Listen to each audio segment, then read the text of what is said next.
Kehamilan pada trimester ketiga awal menjelang 28 minggu. Jadi ini antara minggu 27 menuju ke minggu 28. Untuk masa screening sebenarnya kita sudah lewat. Jadi screening trimester kedua itu biasa kita lakukan sekitar 24 minggu ya. Namun karena posisi bayinya memungkinkan untuk kita bisa melihat dengan jelas ya, kita bisa melakukan pemeriksaan keseluruhan kembali. Ini kita melihat wajahnya si bayi ya, profil wajah yang cukup jelas. Pas bayinya menghadap ke atas ya, tulang hidungnya kelihatan. Kemudian tadi kita lihat profil bibir, hidung, semuanya tampak normal. Ya,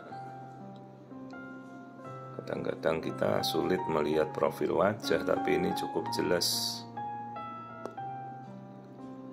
Bisa kita lihat semua anatomikal dari profil wajah. Ini saya coba menggoyangkan karena bayinya malah kakinya naik ke atas ya. Kalau kaki naik kan kita nggak bisa melihat mukanya dengan jelas. Jadi kadang kita bantu stimulasi dengan goyangan supaya si kakinya bayi itu mau pindah. Nah ini udah pindah nih kayaknya. Nah kita lihat kembali. Oke, ini profil wajahnya cukup jelas ya. Jadi profil kita lihat mata, kemudian hidung, ya bentuk hidung, lubang hidung juga dilihat.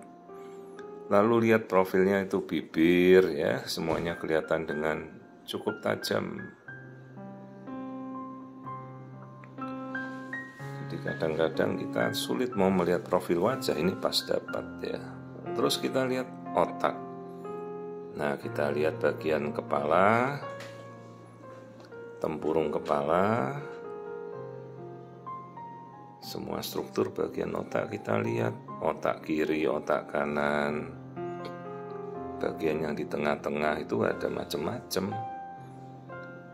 Ada cerebrum, otak besar, ventricle, ada thalamus, ada otak kecil. Nah ini harus kita lihat dan harus simetris antara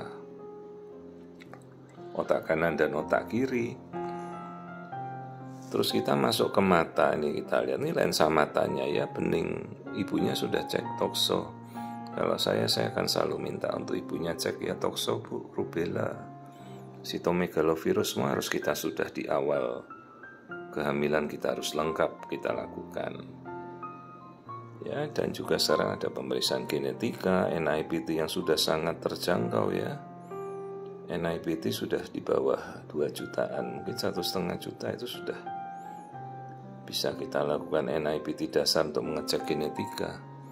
Tapi jangan lupa untuk selalu melakukan pemeriksaan screening ya. Jadi jangan mengandalkan hanya hasil genetika NIPT saja, karena juga banyak yang hasilnya berakhir dengan positif palsu ya, tanpa kita tahu hasilnya dengan jelas gitu. Nah, ini wajah janin semuanya tampak normal. Ya tulang hidung jelas sekali terlihat.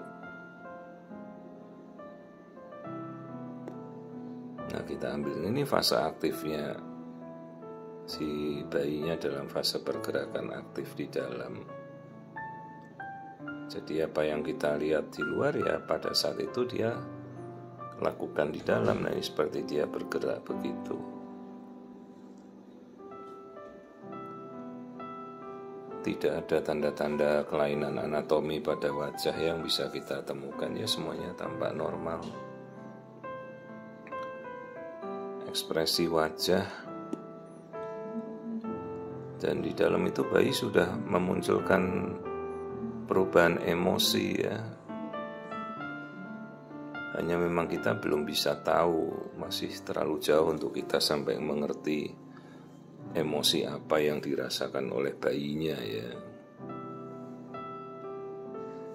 Jadi masih terlalu dini kalau kita bilang bayinya bisa senang atau sedih ya. Belum ada yang bisa membuktikan, hanya kita bisa melihat dari perubahan ekspresi wajah. Nah, kemudian kita mau lihat ini tali pusat yang menghantarkan aliran darah bayi. Jadi ibu-ibu bisa tanya, dok ada lilitan apa tidak? Tapi yang harus kita ukur sebenarnya bukan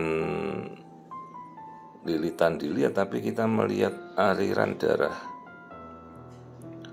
umbilical blood flow. Jadi tali pusat itu mengalirkan aliran darah yang bisa kita ukur indeks aliran darahnya. Dan kadang kita juga bisa mengamati seberapa puntiran melintirnya itu loh, untir-untirnya tali pusat melilit. Hati-hati, kadang kita bisa ketemu tali pusat seperti kabel telepon zaman dulu itu ya. Yaitu bahaya juga ya, resiko banget. Karena kalau terlalu banyak dia muntir-muntir, ya bisa putus juga, bisa tidak mengalir sama sekali ya. Jadi itu ada namanya indeks coiling tali pusat, atau seberapa sih dia muntirnya. Jadi nilai puntirannya tuh ada sekitar indeksnya 0,2 sampai 0,55 kalau saya tidak salah, saya sudah lupa juga ya. Cara ngukurnya gimana dok? Ya dari satu panjang gelombang tali pusat itu, misalnya biru ke biru atau merah ke merah. Caranya satu, yaitu indeksnya dibagi dengan jarak satu gelombang tali pusat itu dalam sentimeter ya tentunya. Nah nanti keluar rasionya berapa, antara 0,18 sampai 0,55 kah indeksnya gitu ya. Dok kalau tali pusatnya tidak ada pilihan ya normal saja, artinya aliran darahnya tidak terganggu.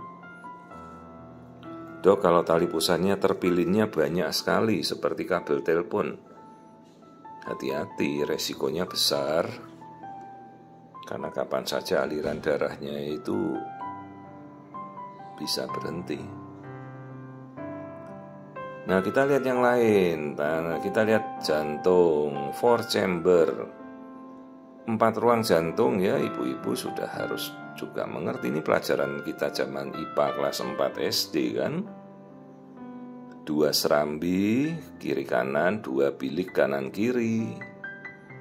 Ya sama seperti kita dewasa. Jadi 4 ruang jantung itu harus dilihat.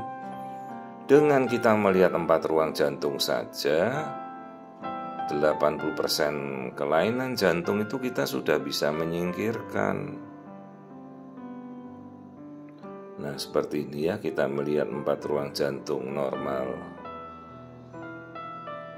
Terus kita melihat aliran darahnya. Oh, aliran darah jantung kiri dan jantung kanan bagus gitu. Nah, terus kita ke saluran cerna dan kandung kencing, bladder. Bladder itu kandung kencing, kalau nggak salah bahasa Belanda. Terus lambung terlihat, artinya dedeknya udah bisa menelan dan berkemih, ginjalnya bagus. Oke, kita lihat kelamin nih, bagian kelaminnya pasti sudah pada melihat ya. Nah kita amati, nah itu dia kelaminnya cowok. Testis bentar lagi akan turun. Testis itu sebelum turun ke kantung testis ya, atau skrotum itu. Nah ini lubang pupuk tadi kita lihat sambil jalan. Dia masih ada di perut. Minggu-minggu 29 tuh baru testisnya turun ke bawah 2 biji itu nanti. Karena jangan sampai tidak turun, namanya undensensus testis. Kasihan dedeknya cowok ya. Testis harus turun nanti 29 weeks. Nah lihat kakinya, ini tangannya nangkepin kaki ini. tuh tangannya bayi nangkep kakinya. Ya. Jadi ini minggunya sudah 27 minggu. Saya hanya sekedar mengulang semua pemeriksaannya kembali, sekaligus melakukan screening keseluruhan. Nah, ini aliran darah dari tali pusat ya, aliran darahnya bagus, semuanya aman. Terus jangan lupa kita ukur berat badan dengan teliti. Biometri, lingkar perut, lingkar kepala, tulang paha, air ketuban dilihat. Harusnya 27 minggu itu sudah 1 kilo. Nah, ini ukurannya kepala sesuai 27 minggu, lingkar perut, lingkar kepala, dan tulang paha. Baru nanti kita dapat taksiran berat janin sekitar 1 kilo.